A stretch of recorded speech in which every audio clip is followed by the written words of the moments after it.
सहली सारी यातना पर कर्तव्य सर्वोपरि रखा, कि सहली सारी यातना पर कर्तव्य सर्वोपरि रखा। त्यागशील संकल्प को जिस तरह जीवित रखा, बोलो कहां तक टिक सकोगे यदि राम सा संघर्ष हो, यदि राम सा संघर्ष हो।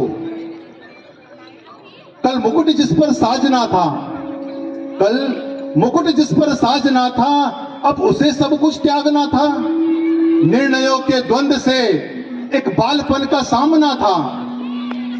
कल मुकुट जिस पर साजना था, अब उसे सब कुछ त्यागना था।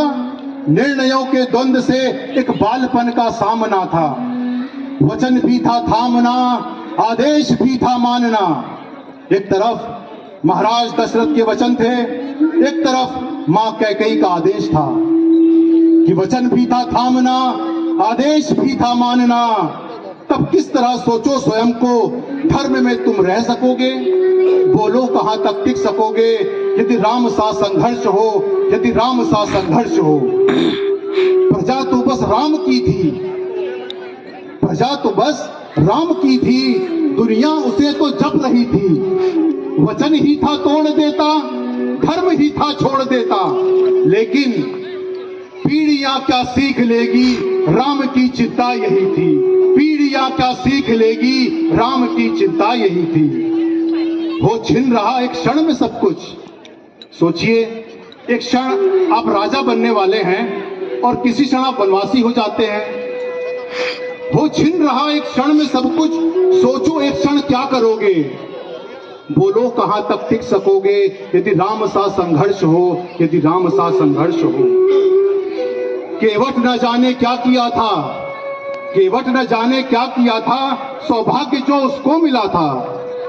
राम से ही तारने को राम से ही लड़ गया था। कुलवंश उसके तर रहे थे, कुलवंश उसके तर रहे थे, सब राम अर्पण कर रहे थे। जब सब कुछ हो बिखरा हुआ, जब सब कुछ हो बिखरा हुआ, तुम सहज कब तक रह सकोगे? बोलो कहां तक टिक सकोगे यदि राम सा संघर्ष हो, यदि राम सा संघर्ष हो। है याद वो घटना तुम्हें, है याद वो घटना तुम्हें जब सिया थी वनवास में। सिया थी हर ली गई और कौन था उनके साथ में। कुटी जब सूनी पड़ी थी, दो भाई और विपदा बड़ी थी। कुटी जब सूनी पड़ी थी, दो भाई और विपदा बड़ी थी। सोचो ऐसे मोड़ पर तुम धैर्य कब तक रख सकोगे? बोलो कहां तक टिक सकोगे?